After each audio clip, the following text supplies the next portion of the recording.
It is November 1944. The forests of East Prussia are silent heavy with mist and frost.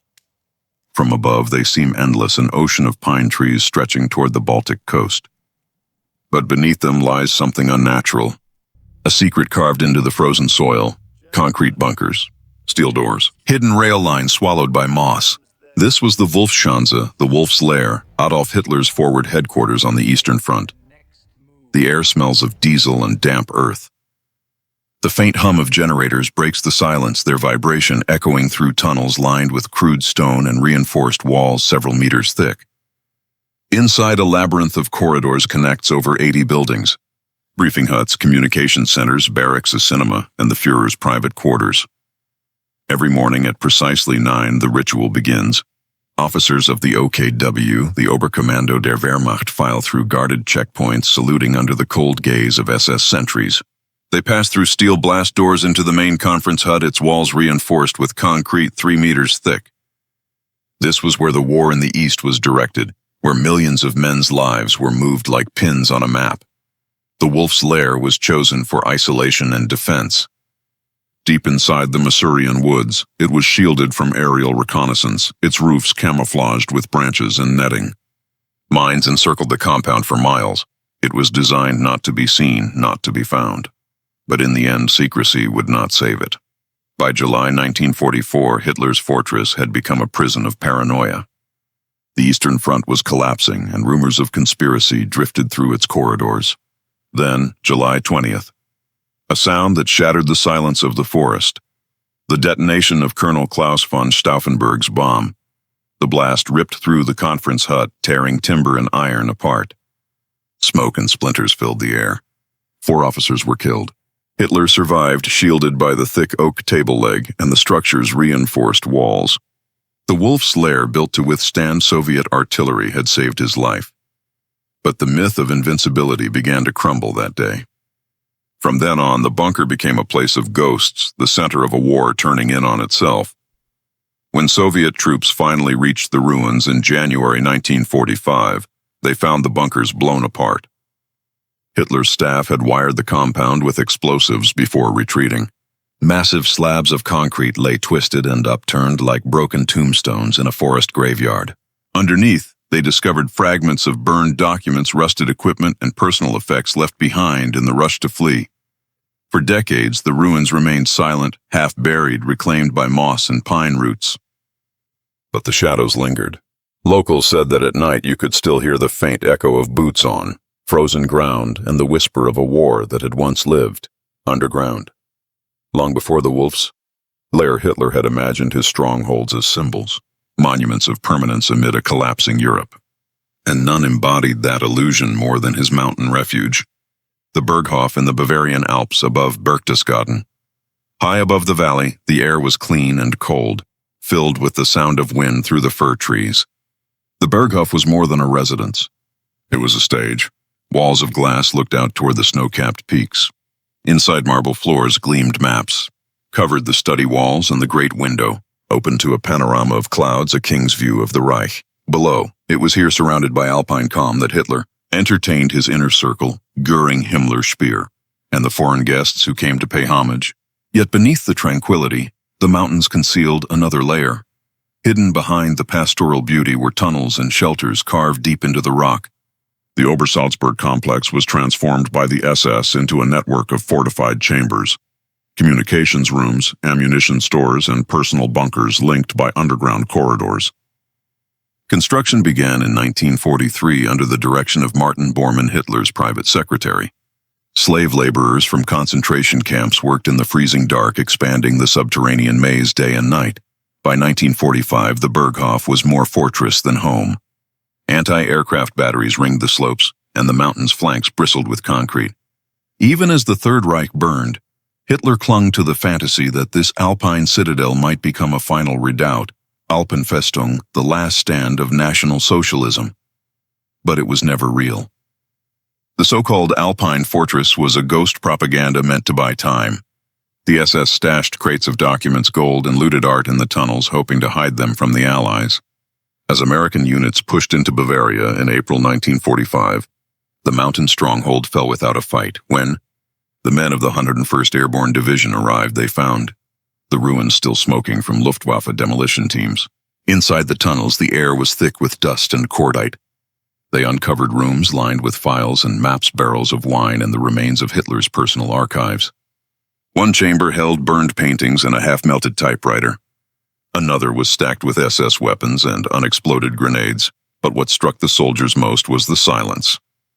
The place that had once commanded empires now smelled only of mold and ash. In the years after the war, the Allies sealed most of the tunnels and destroyed what remained of the Berghof.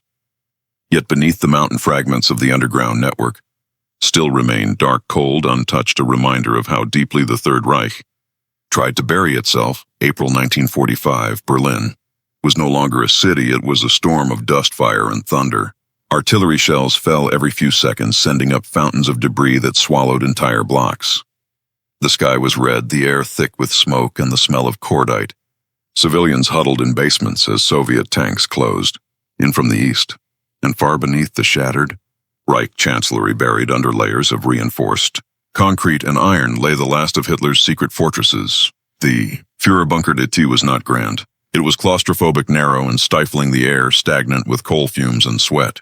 Electric bulbs flickered dimly along the gray corridors. Water seeped from the ceilings.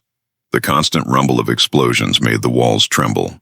The deeper level contained Hitler's private quarters, 2 small rooms with a single bed, a map table, and a portrait of Frederick the Great on the wall.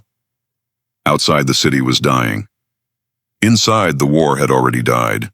Those who remained below ground called it the tomb. Goebbels paced the corridors, muttering to himself. Eva Braun smiled faintly at the officers who passed by, pretending not to hear the rumble of artillery. Secretaries typed reports no one would ever read. Each day the same questions echoed through the bunker. How many tanks? How many men? How long could Berlin still hold? By April 29th, the radio was nearly silent. German units had been scattered or captured. The Soviets were less than half a mile away. Hitler sat at his desk, trembling, pale, refusing food. He dictated his political testament, condemning the generals who had betrayed him, still dreaming of armies that no longer existed. Then on April 30th, the end came. At around 3:30 in the afternoon, with shells landing only blocks away, Hitler and Eva Braun withdrew to their private suite. A few moments later, those nearby heard a single gunshot. The bunker fell silent. The staff burned the bodies in the chancellery garden above under a sky streaked with smoke. By evening, Soviet troops were less than 100 meters away. When the Red Army finally captured the compound 2 days later, they found the bunker stripped of its power.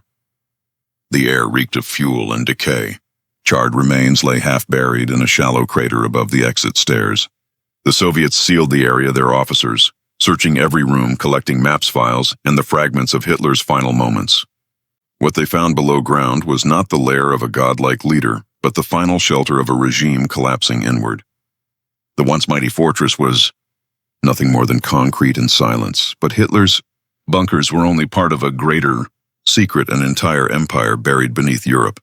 As the Allies, advanced German engineers and SS planners turned to the earth for salvation. They built subterranean factories, weapons laboratories, and storage chambers cut deep into mountains, mines, and caves, safe from Allied bombers. Codenamed projects like Mittelwerk, WWII, and Ringelblum became the hidden heart of the Nazi war machine.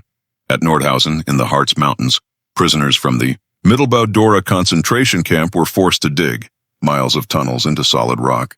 Thousands perished in the choking dust and darkness.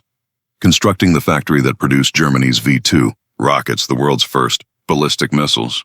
When American troops entered the tunnels in April 1945, they were met by the stench of death and machinery. Rail tracks ran deep underground, lined with rocket parts, and assembly stations still slick with oil.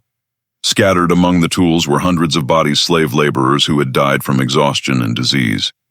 Their makeshift beds were still there, wooden planks on damp ground, scraps of blankets, empty soup tins. The soldiers were silent as they walked through the tunnels. This was not a bunker for protection. It was a tomb built by human hands. At the same time, across southern Germany and Austria, the SS had hidden crates of documents, art, and treasure in similar underground vaults, the Nazi gold hoards.